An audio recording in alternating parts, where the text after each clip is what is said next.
Hello and welcome once again. I am Kudus with Grace English. I am Yive from Tana English Labs. ዛሬ ይቤ ከጣና እንግሊሽ እና ግሬስ እንግሊሽ አንድ ላይ ተገናኝተዋል ጎንደር ላይ። ዛሬ በአጋጣሚ ለስራ ጉዳይ ሄጄ ጎንደር ከይቤ ጣና እንግሊሽ ጋር ተገናኝቻለሁ። እስኪ አጥር ያለ ከምንስተናገድበት ካፌ ላይ እዛ ጋር የተያያዘ ከካፌ ጋር ከመስተንግዶ ጋር የተያያዘ አንዳንድ ኤክስፕሬሽንስ ኤንድ ወርድስ እንስጣችሁ።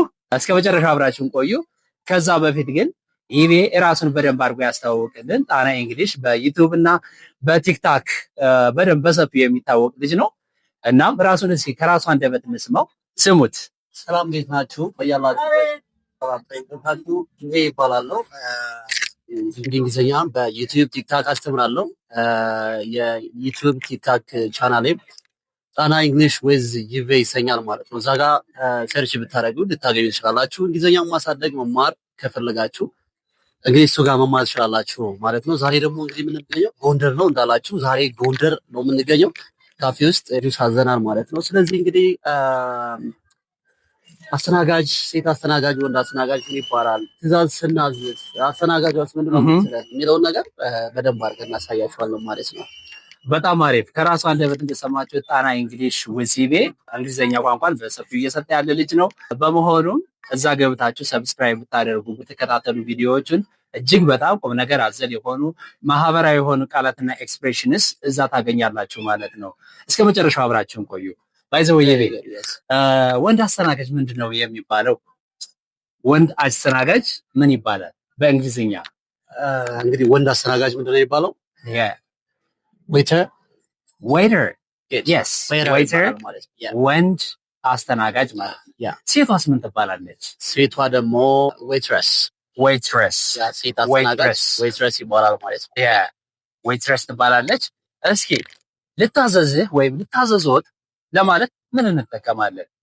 እንደ አስተናጋጅ ሆነን ልታዘዞት may I help you how may I help you ልታዘዞት ምን ልታዘዝ ማለት ስንፈልግ how may I help you ወይም may I help you ማለት እንችላለን ማለት ነው። ሌሎችም አማራጮች አሉ። እንግሊዝኛ እንደሚታወቀው የተለያዩ አማራጮች ይኖራሉ። ቃላትም ሆነ ኤክስፕሬሽን በአንድ ነገር ላይ አማራጮች ይኖራሉ ማለት ነው።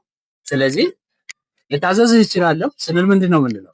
can I help you can I help you can I help you እንግዲህ አስተናጋጆች መታ መጀመሪያ ምንድነው የምትለው?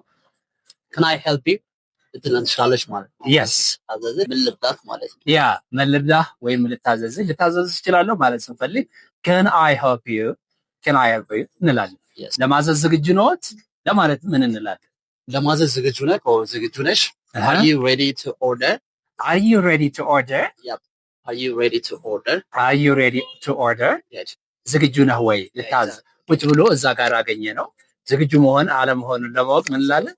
are you ready to order ማለት እንችላለን ማለት አዛሃል እንዴ እዛ ጋር ቁጭ ብሎ ካስተመር ወይም ክላይንት ልንለው እንችላለን። እያንዳንዱ ሌላ ትንታኔ ቢኖራቸው አዛሃል እንዴ ማለት ብንፈልግ ምን እንላለን? ይሄ ነገርልኝ በእንግሊዝኛ ተናጋጇ እንዳዘዝን እንዳላዘዝ ጠያ ካልሆነች አዛሃል ትናገራለች። did you order did you order ወይም have you ordered ማለት እንችላለን። have you ordered ወይም did you order ማለት ነው። did you order ወይም have you ordered have you ordered ሁለቱም ያስኬደናል። እሺ ይሄን ካልን ያ ካስተመር እንዴት ሊያዝ ይችላል የሚለውን ደግሞ አሁን እጠይቅሃለሁ። ለተመልካቾቻችን ለውድ ተከታታዮቻችን ትነግርልናለህ ማለት ነው። ጣና እንግሊሽ ዊዝ ይቤ ready yes እና ታመጭልኝ can I have a cup of coffee please? yes can I have a cup of coffee please? can I have a cup of coffee please? እስኪ ድገመው አንተ። can I have a cup of coffee please? can I have a cup of coffee please? ቡና ማዘዝ እችላለሁ? ቡና ልታመጭልኝ ትችላለሽ እንደማለት።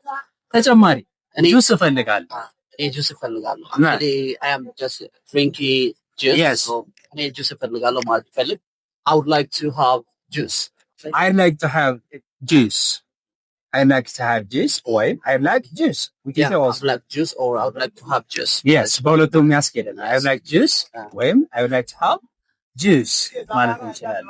ፓይናፕል ጁስ ልታመጭልኝ ትችላለሽ? can I have a pineapple juice? can I have a pineapple juice? can I have a pineapple juice ማለት እንችላለን። የፓይናፕል አናናስ ነው አይደል የሚባለው?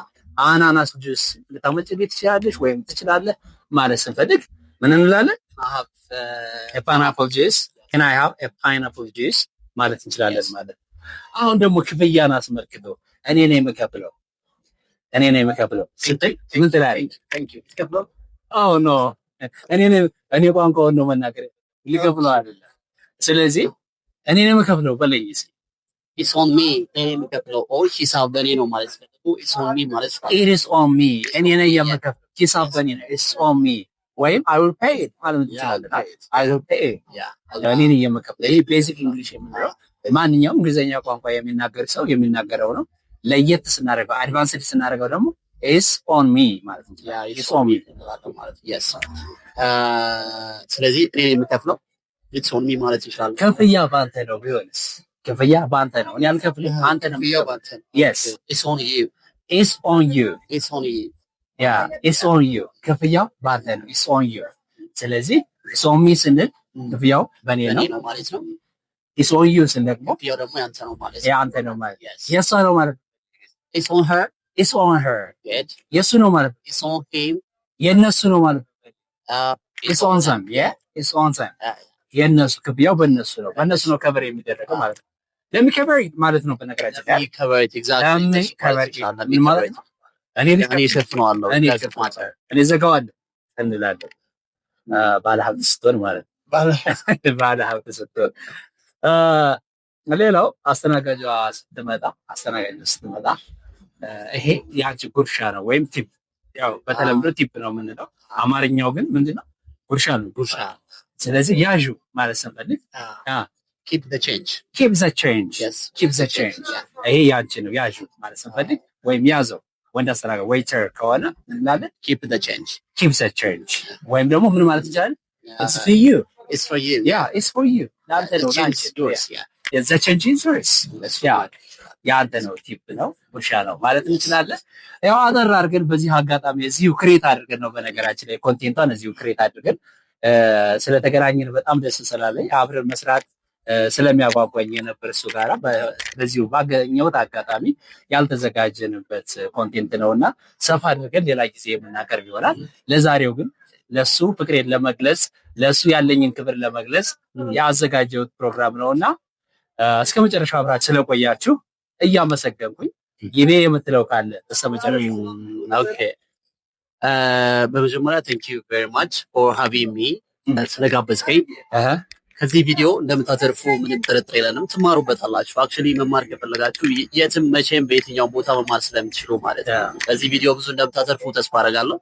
ቻናሉን ግን ሰብስክራይብ አድርጉት፣ ላይክ አድርጉ ማለት ነው። ቀደም እንዳልኩት የኔ የራሴ ቻናል አለኝ በዩቲዩብ ቲክታክ። እሱ ጋር ሄዳችሁ ዩቲዩብ ቲክታክ ላይ ጣና እንግሊሽ ዊዝ ሂቤ ብትሉ ታገኙኛላችሁ ማለት ነው። ቀጣይ በሌላ ቪዲዮ እንመለሳለን ማለት ነው። ስለነበረን ጊዜ እጅግ በጣም አመሰግናለሁ። Thank you Thank you so much.